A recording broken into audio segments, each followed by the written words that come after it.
Good morning, everybody. I hope we are all doing good.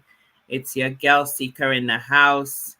Happy Friday. Thank God it's Friday. I'm so excited. Yeah, I love Fridays.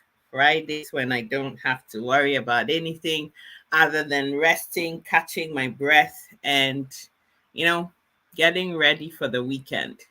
I hope we are all doing good. And today I am here once again, as always, for us to have a very interesting conversation. I'm just waiting for a couple people to jump on this live video and then we'll get the show on the road. Today's topic is quite exciting. Why is it that a lot of us struggle with leaving relationships that don't serve us, relationships we know are not good for us, relationships that are bad for us, relationships that are not blessing our lives, relationships that are not adding any value, relationships that are toxic for us, causing a lot of oxidative stress inside of us, but we choose to stay and hang on by the thread when we know that it's not doing anything that is good for us. Why do we do that? And let me get myself on here so you can see that I'm still very much alive and well. I love you all so much. A very good morning to everybody. Let's see who is here. If you're here and you want me to acknowledge you, the best thing you can do for me is to say good morning. Say something so I can see who you are and I can give you the appropriate recognition. Good relationships are supposed to make you happy. They're supposed to give you peace of mind. You're supposed to feel loved and respected, understood, be able to communicate effectively without any bars. Whoever is with you must be loyal to you and faithful to you. The vows that you made to each other should mean something, it should count for something. But if you're in a relationship where you can't trust or be trusted, you're disrespected, you go to bed crying every single night, you're not happy, you're so stressed out. Some people even start feeling ill. Your partner lies to you all the time and then gaslights you into thinking that it's all in your head or it's your fault or you've done something wrong. Good morning, Randall. How are you doing? There's a lot of cheating and mistrusting. It makes it exceptionally difficult for you to have any good vibes or any positive energy around that sort of relationship. But some of us just kind of settle. We think that, our situations can never be better than what we have. This is how it's always going to be. So let me just accept it as is. This man is always going to be like that. So let me just accept him how he is. And that's just the end of the story. But sometimes when relationships are not serving you, they're toxic for you. It's not helping you grow. It's not making you the person that you need to be. It's sometimes time for you to muster up courage, grow some balls, have some cojones, and leave so that you can protect yourself, your peace of mind, your mental health, which is important for you to be able to survive and fulfill and live out the number of days that you were destined to live. Now, one of the main reasons why a lot of us stick to relationships that we know are not serving us anymore is a phenomenon called the sunk cost fallacy. Let me put that in the chat there. Sunk cost fallacy. There we go. And you can read up about it later on. But basically, what sunk cost fallacy means is that, you've been with somebody for such a long time, whether it's a man or a woman, it doesn't really matter. You've been with somebody for a very long time. You've invested so much into the relationship. You've invested your emotions. You've invested your time. you've invested your money, you've prayed for them, you've supported them because you want them to know how much you love them. You go above and beyond for them. You know, if you're a woman, maybe, you know, you go to your partner's house every day and you go and sweep the place, you cook for him, you wash his clothes, you dry it, you iron it, you clean his house and everything. Some women may be dating men who already had children from a previous relationship. You've taken those children on board as if they were your own. You dress them, you bathe them, you do their hair, you do their homework, all of these things in the hope that this man will really see that I'm down for him and I love him. Maybe you're a brother and you're listening to me. You met this girl. You're not even yet married to her yet, but because of the love you had for her, you decided that you were going to invest in her, paid her school fees. You know, a lot of men are victims of this. You know, you paid her school fees, you helped her set up a business, you took a loan and sponsored her travel abroad in the hope that when she gets there and things are better for her, she's going to remember what you did, the sacrifice that you made, and remember you and come back for you, and the two of you will be one flesh. You will live together happily ever after.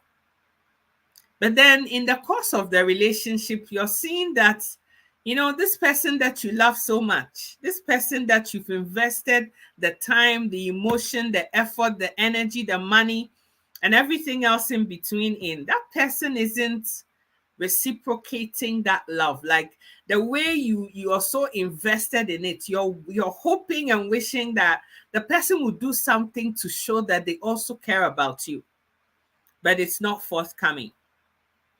In the example of the person traveling abroad, whether it's a man or a woman, the person gets abroad and forgets that you even exist. They now have a better life, they've got a job, they live in a house, they're comfortable. You are all the way back there in Africa. They haven't brought you over yet. And suddenly, as most human beings are, when success starts to happen, we forget where we came from, what it took, the people that sacrificed to get you to the point where you're at now. And so what do? You forget about the person, you find somebody else where you are and tell that person that, oh, I don't think this relationship is going to work anymore. You know, this is a long distance relationship. It's so hard for me. You know, we don't have time to even see or talk to each other. So everybody should just move on with their lives. And when some of us are living in these kinds of relationships, instead of cutting our losses and moving on, we're thinking about the cost. This $50,000 that I put into this woman, invested in her business, sacrificed everything. I should just let all of this go for somebody else to come and benefit from this. Or maybe you're a woman and you stayed faithful and committed to this man when he was nothing, when nobody knew his name. Nobody would even, mention his name. You were there with his one pair of trousers and, tattered clothing and one shoe. You were there. Even that one shoe self, it probably was you that bought him that one shoe. But now that he's made it, he's got a name, he is recognized in society. You're not good enough for him anymore. You don't speak English. You're not educated. You're not the sort of woman that I want people to see around me. And so I don't think this is going to work for us anymore.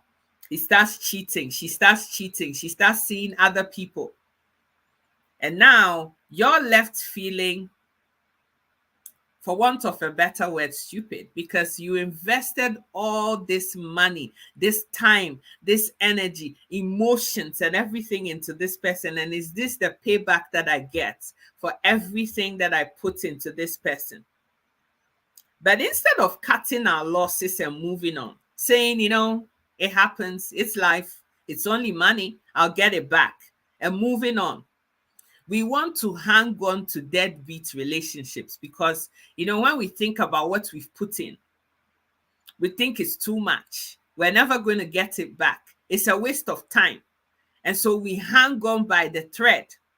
Even though the relationship is doing nothing but hurting you, you go to bed every single night crying tears that this person has done the said thing to you.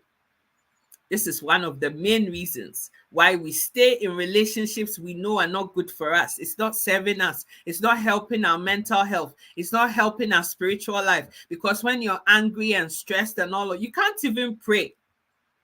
But we still stick on and hang on because we've put in too much. We've invested too much. We committed so much to this person. And so we still want to hang on regardless. The second thing that I wanted to talk about is that we can't just imagine our lives without that person. This guy now, when I let him go, what if I never meet another guy like him?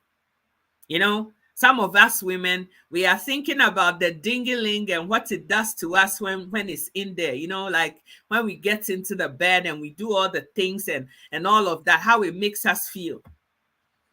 This guy with a 1 foot long thing, 1 foot machine. If I let him go now, when am I ever going to meet anybody with another 1 foot that can do it the way this one did it for me?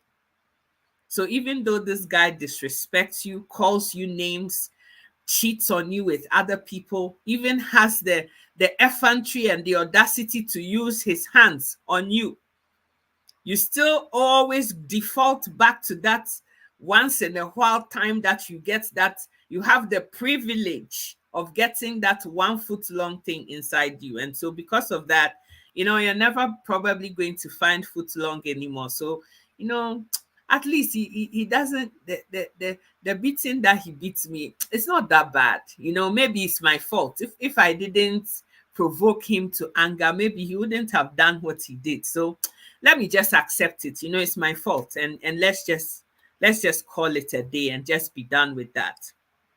Or maybe you're thinking that now I'm 47, I've had 2 children, or I have 3 children, whatever, and I'm older now. Which man is going to want me? Which woman is going to want me? So let me just accept it like that. You know, she's always insulting me and doesn't have any value or credibility where I'm concerned, you know, completely disrespects me. But let me just take it like that. You know, these women, that's just how they are, you know. And then we find all kinds of reasons to rationalize what is happening.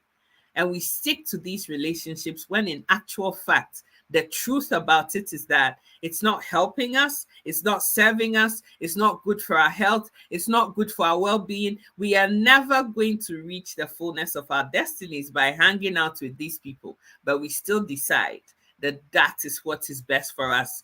And we can't get away from it.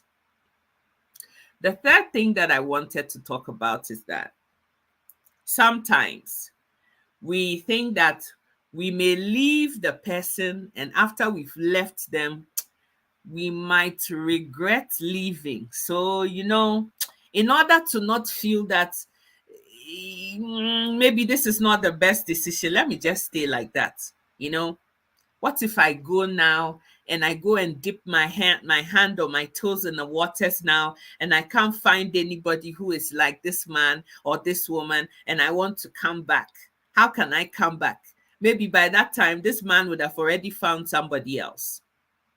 So let me just stay. Let me just put up with it. After all, I've been coping all this time. You know, it doesn't matter. But you see, what we don't realize from all of these things that we're talking about is that for every disappointment, for every hurt, for every setback, for every time that you are hoping and praying that this man or this woman will turn a leaf and be a better person, do something differently, make you happy, respect you for a change, and they don't, a part of you dies. And what I mean by that is that we human beings are made up of cells inside of our bodies, right? And it is these cells that enable us to function as human beings. Every part of your body is made up of cells. My eyes are made up of cells. My nose, a lot of cells. My mouth, my teeth, my hair, my scalp, every single part of my body is made up of cells. When my cells are in good health, my whole existence, my whole body is also in good health, because the cells make up the organs, the tissues, the nerves, the veins, everything that makes me complete as a human being. And so when the cells are not functioning properly, it means that there are vital organs in my body, which are made up of cells too, that are not functioning properly. And so when somebody says that, when somebody continues to disrespect and discredit and disvalue you and disappoint you with every setback, with every ounce of pain, that your cell dies or you die slowly, what they mean is that the oxidative stresses that are being caused by the pain and the hurt and the anguish that the person is putting you through, a piece of you, some of your cells are dying. You are not, when you're undergoing a lot of stress, your cells are not healthy. They're not making enough redox to keep you going. And so little by little by little, how many people haven't we seen that are living in very toxic, polluted relationships? Every time they're shouting and screaming, hands are flying in the air, people are being pushed down, people are being discredited and disvalued, and they choose to stay. They may say they are being quiet. They're looking up to God. Let's see what God will do. But internally, they're internalizing all this pain, and it's slowly but surely taking them out. We all know Osinachi. When she was a younger woman and she was a musician and she was singing, I don't know whether she was married at that time, but she was so beautiful. I look up pictures of her and her twin sister, and she was amazing. But after years of torment in a horrendous marriage, a few months, a few years before she passed on, she looked like my great-grandmother, and I'm still older than her. Why? Because she wasn't happy. Because it was always woto woto every day. For going to sing, she has to ask for permission from her husband. If her husband says you are not playing at this concert, she's not going.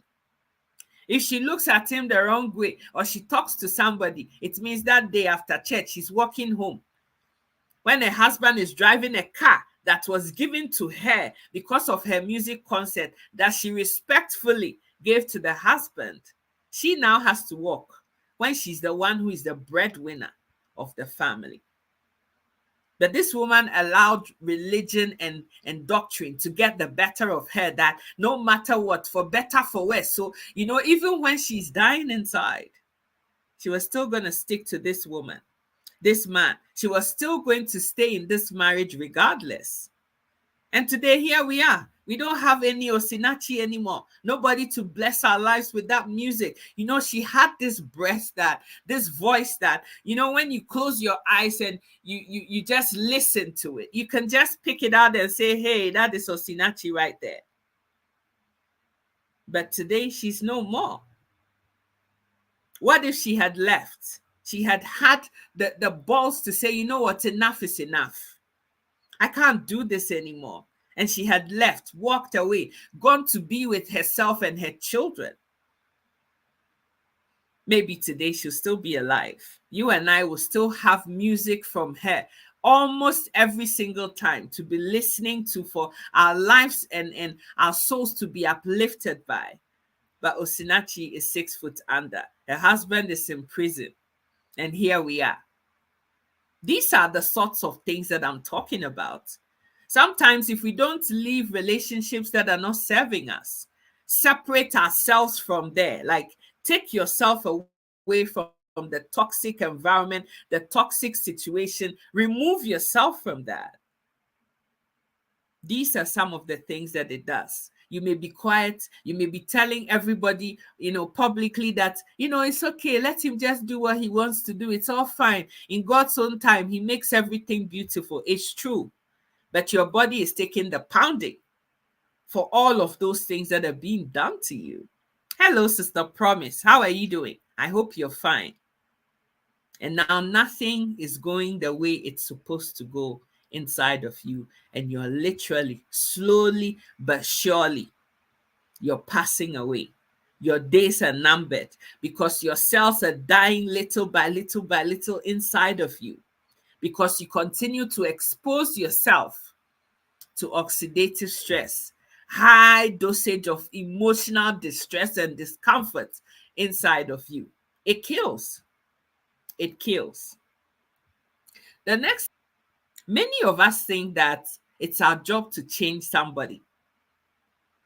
Maybe you started dating this guy, and this guy is short of a Casanova. I don't know what else to say. Like, this man would sleep with anything in skirts. He meets you today, tomorrow he sees somebody else is with that person. The next day, he alone, he has 30 girlfriends at any given time. When some people in the pool are leaving, more people are being brought into the pool. He must always keep women around him and have extramarital relationships with everybody. Everybody that has, a vagina, he has to have access. If you're married to this kind of a man, or you are in relationship with this kind of a man, some of us women sometimes think that, I can change him. I can pray him into changing. If I hang around him long enough and I show him what real love is, if I give him children and I create a safe space at home, if I don't fight him, if I never question him, and he does everything, maybe there will come a point when he will change. And so because of that, because we've taken it upon ourselves that we are the ones that are responsible for changing somebody, something that God never asked you to do. You did over sabi, and you took on board a task that was never yours to do. This man is not changing. Every time you hear that he has gone to some other woman, something inside of you is slowly is hurt, is dying. He's disrespected me again. He violated me again. He was disloyal again. He cheated again. I can't trust him again. But you choose to stay every time.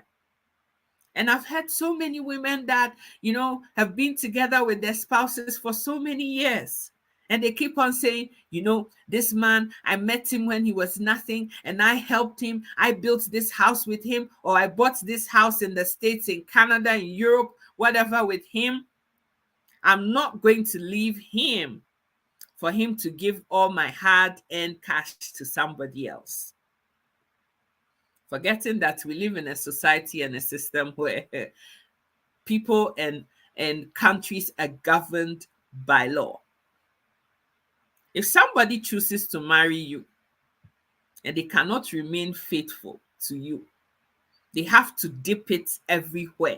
You have to ask yourself the question, is this risk that I'm taking, is it worth my while? Because these days, and we don't have these conversations anymore, because we think that for everything that there is, this world has a perfect solution, so it doesn't matter. In the 90s and early 2000s, we were talking a lot about venereal diseases, sexually transmitted diseases. Everybody and their dog was shivering at the sound of HIV/AIDS. Today, many years later, science has brought all these chemicals, retroviral drugs that, are proven to help you extend your life. If you start taking it early, you can delay the onset of the actual AIDS itself that takes you out. So people are living, anyhow, frivolously, because, after all, even if I get HIV, there are retroviral drugs that I can have. But nobody tells you how people who have HIV and are on retroviral drugs, what they actually have to go through. Nobody tells you that side, right? Nobody talks about that those retroviral drugs, they have side effects, and you have to live with that. And you can't make yourself sick. You can't expose yourself to too many toxins, because your body doesn't have the capability to be able to fight them anymore because of that virus that is inside of you. And now there are worse things. There are worse things than this HIV. There is hepatitis, and that destroys your liver. You only have one. Yeah, when it destroys to a certain point and you're healthy enough, it can rejuvenate itself.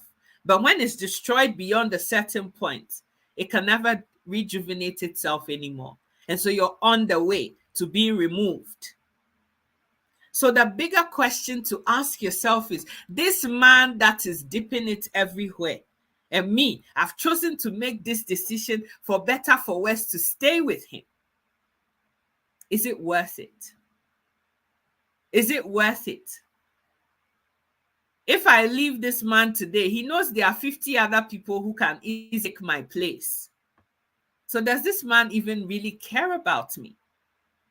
Shouldn't I do something to safeguard my own life and protect my own self? Is that not my responsibility?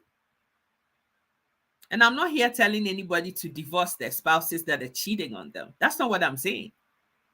You can separate yourself from the situation. Take yourself elsewhere.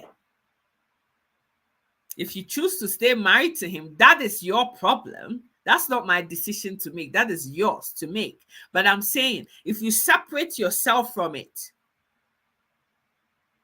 if the person really genuinely cares for you and they really want you, they will do what is required to have you, which is change. But by staying with him or her, you're simply saying, I condone whatever you do. It's okay. You, if you don't want to change, it's fine. I just accept you for who you are. Just do what you like. And so that continues. That attitude will continue because you're not complaining. You're not saying nothing. So it's okay. I can do what I like. After all, my wife, even if I sleep with the whole world, she'll still take me back anyway. So why should I change? I can have the best of both worlds. If all else fails outside, she's there at home for me. And I can go and do what I want out there and come back. That is what you were saying. But a real man, a real woman for whom there are boundaries. The man, the woman who wants you, who loves you, who regards you, who respects you, knows that if I want to have this person, if I want this person to be in my life, if I want to share life with this person, then I have to do A, B, C, D to keep them, because these are the rules and regulations around this person. If you don't set no boundaries, if you don't have any respect about yourself, people will take you for a ride. Marriage, in marriage, out of marriage, in relationships or out of it. If you don't set healthy boundaries to say, this is it, I am not tolerating this, I am not accepting that, then people just think they can just do whatever they want with you and you're going to take it anyway because you've got nowhere else to go. That is what you're saying by choosing to stay. It is not your job to change anybody. You cannot change anybody. The only person that can change is the person themselves. And they change by being convicted. That conviction oftentimes comes by the Holy Spirit, by God telling them, this way of life that you are living, my brother, my sister, do an about face, turn around and go back. You can never change anybody. The only person that can change is the people themselves. If they choose to change, they will change. If they choose not to change, you cannot wish them. You can't wish the change on anybody. You can't force anybody to change. They are the only people that decide that they want to be different, that decide that they want to live life in a different way and go about to do that. Please share this video. I love this message so much. Please, I beg you. There's 18 of us on this live video. Imagine that all 18 of us shared this video on our personal profile pages so that other people know what is going on. And apart from Sister Promise and Mr. Randall, there's a lot of other people here. Say something. Like, social media is called what it is for a reason. All of the things that I've spoken about today doesn't resonate with you. Are you in agreement with what I'm saying? Yes, no. I want to hear from you. This is what it's a discussion that we're having. So please, I beg you, don't be antisocial. If you really truly love me, I want to see some love hearts. Like, there's like nine thumbs up, no love hearts, no nothing. I mean, do you love me or what? Should I just end this live video because you're not feeling it? What is it? What is it? I want to see some vibe. Like, when you do things that are social, it encourages, it motivates, it inspires the person that is having the discussion to continue talking, right? But if you don't do nothing, it's like, okay, let me just listen, and when I'm done, I just leave. Let's not be like that. That's why we're not growing, because we're not being social. We're not pushing the algorithm to do what it's supposed to be doing, which is pushing the video out there so that other people can see it too. Mr. Paul, how are you doing? Right? You have to watch the whole video again, Mr. Paul. I'm not sure that I can go over everything that I've talked about again. But the last but one point that I wanted to raise here is that a lot of times we accept people for what they are because they don't think that's the reason why they want to leave whoever it is. Thank you so much, Sister Blazita. You're so funny. This background is transmitting enjoyment signals. Exactly. So transmit it. Let's enjoy it now. You see, if you hadn't said anything to me, I didn't even know you were there. As same as Mr. Paul and everybody else. Please, I beg you. I love engagement. I love it when you make comments and I read them.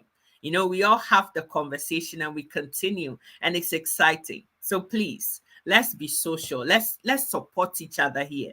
This is why a lot of the times when we decide, or we're deciding in our minds that the relationship is not living up to the expectation of what I thought it was going to be, and maybe this thing is not good for me and I need to get out of it. We're still sitting there, thinking about it. Oh, this relationship, do I even want to stay? Should I stay?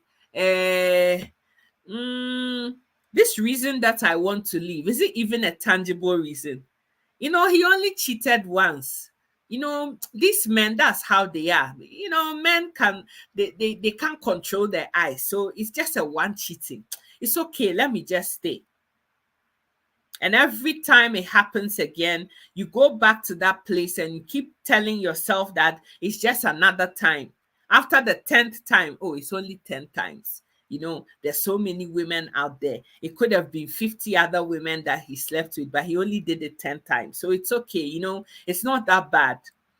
Mansan's husband sleeps with everything. For all you know, he has slept with over 1,000 women in his life. Mine is only just 10. So it's okay, and we keep trying to find excuses and reasons within our reason to decide whether we're staying or we're not staying.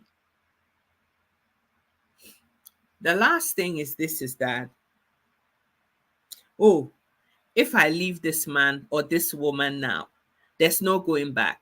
I'm done. This is it. And we can't make our peace with that finality, that when we say we are out of it, like that's it, we're done. That relationship, there's no going back to it again. And so because of that, we dilly-dally and start, rethinking about it and all of that.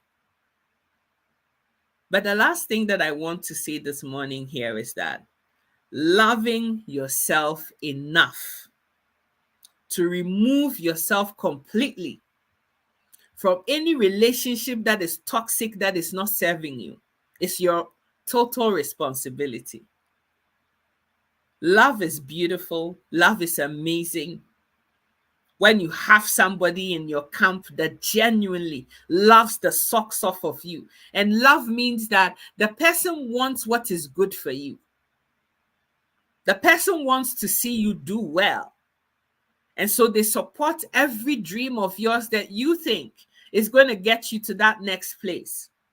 If you find something fulfilling, if you're enjoying something, if it brings you peace and happiness and progress, prosperity, anything like that, they're all in support of it. They'll do anything to make sure that you get that thing. If it's education you have to get, your husband or your wife would inspire you, will support you, would encourage you, would do anything to make sure that whatever you need to make that possible will happen. If it's a business that you've decided that I want to start this new business, I want to be a content creator, I want to be a blogger, I want to be on social media, I want to be an educator on social media, a bit like what I'm doing here this morning. If I have a man who loves me, maybe I'm in this office here for the next 6 hours because there's so many things I need to do because this man loves me so much. He knows, oh, I'm sure Sika has even forgotten that she hasn't eaten anything today. I'm making a cup of coffee for myself. Let me make her tea too. Maybe bring in some cookies with that or make you a sandwich, something. But no, there's nothing. Maybe the person wants to, needs a place to start their business. You have the money. Or you can support them to rent a space. Somebody wants to be a photographer, but they don't have a camera. You can meet them halfway. You can rent them one. Like when somebody loves you and they know that this is something that this person is passionate about, they throw their weight behind you. There's no competition. They want to see you do well. They will do anything to make you happy. And so if that is what is going to make you happy, they'll do anything to support you do it. How many people that are here this morning having this conversation with us here have a man or a woman like that? That is what real, genuine love is. If they wake up in the morning and they haven't heard from you, if you're separated by distance, they want to call you. They can't do anything until they've heard that you've also woken up and you're fine. That is love. Love is not when somebody just sees you as a meal ticket, somebody to get me from point A to B. So let me just take advantage of this man because he's loaded. He has the money that I need to set up my business, but I don't really care about him. There are some women like that. They're just takers. They come into your life. They have all the Coca-Cola shaped body. They look very nice and blah, blah, but they don't really care about you. Do they call you every day to want to know, oh, Kofi, how are you doing? How is your day going? What's up with you? How is your mom? Are you okay? I'm praying for you. I love you so much. Have a fabulous day. If you talk to a man like that, even when they're going through a difficulty in their life at that particular point in time, just knowing that there is somebody who's got their back, there's somebody who's praying for them, there's somebody that cares about them, that alone is something. But how many of us have that? How many of us have people that genuinely care and love us enough to even think about us? It's only in Cameroon that a man would use poverty to taste who a good woman is. Ask some men who a good woman is, and they'll describe a slave. In fact, they'll describe Kunta Kinte's wife. Oh, Ablazita, you're so funny. I love you so much, though, darling. She is so hilarious. But it's true. Sometimes, some brothers are describing housekeepers, like somebody to cook and clean and make sure that their bed is warm. That's all they're looking for.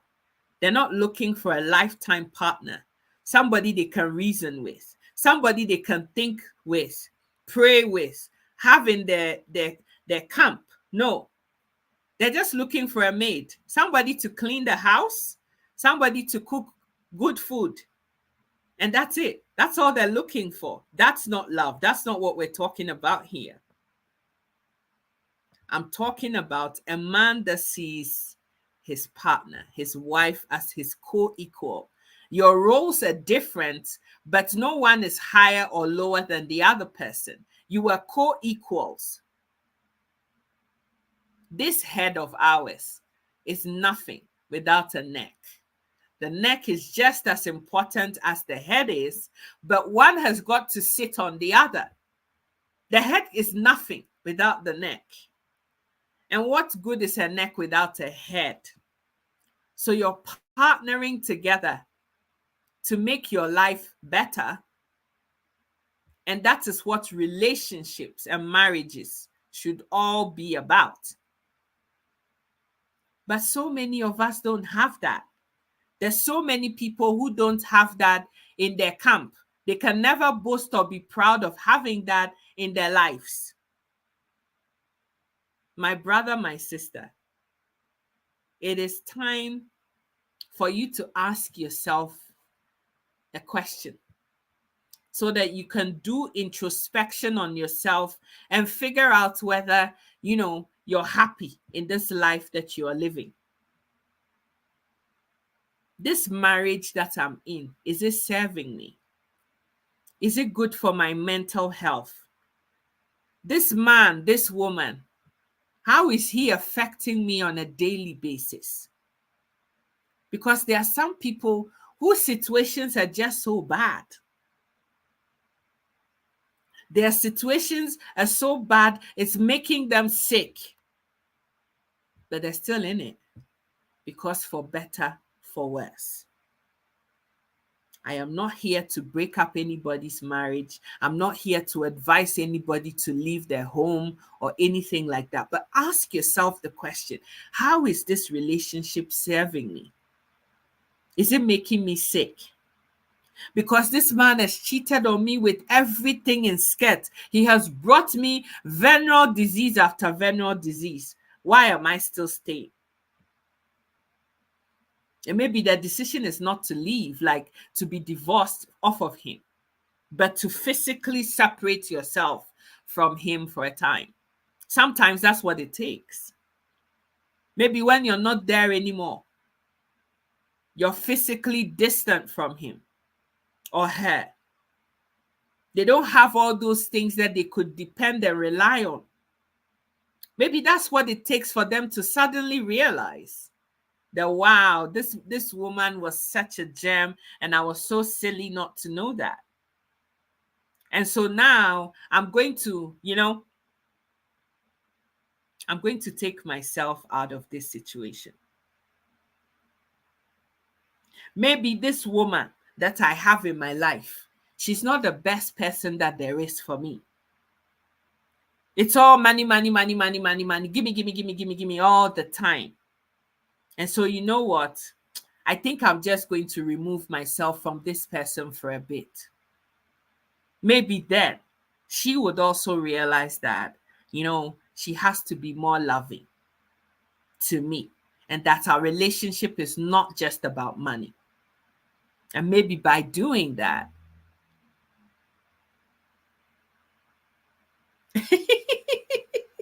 Ablazita says, I will stand, baby, I'll stand by you has gone to sit down.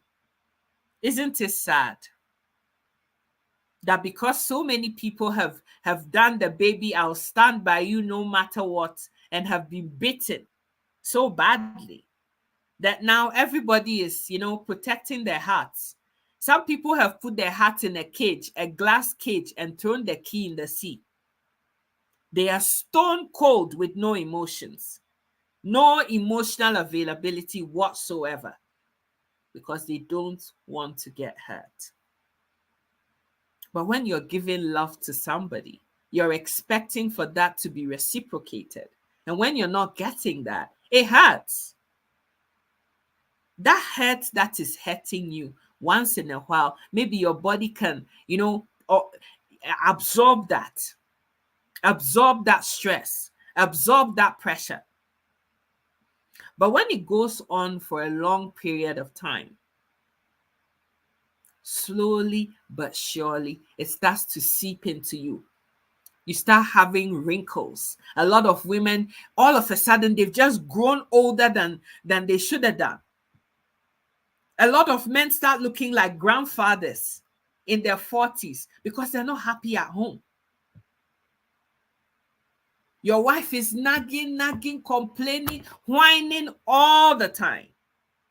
Her only language is shouting all the time. Your husband sleeps out. He doesn't come back till the crack of dawn. He doesn't talk to you. And that is a big one. Silent treatment. There are some people like that, both men and women. When there's an issue, instead of resolving that issue amicably, let's talk about it. Let's find a way to deal with it. Silence. You talk to them, they ignore you, they won't talk back to you. You ask them a question, no answer. Like there's always tension. This home that is supposed to be your place, your sanctuary, your place that you come and get, respite, has also become like the lion's den. And there's so many people, this is their life. Like this is how some people live every single day. Every single day in marriage is like torture for some people. And so a lot of people finish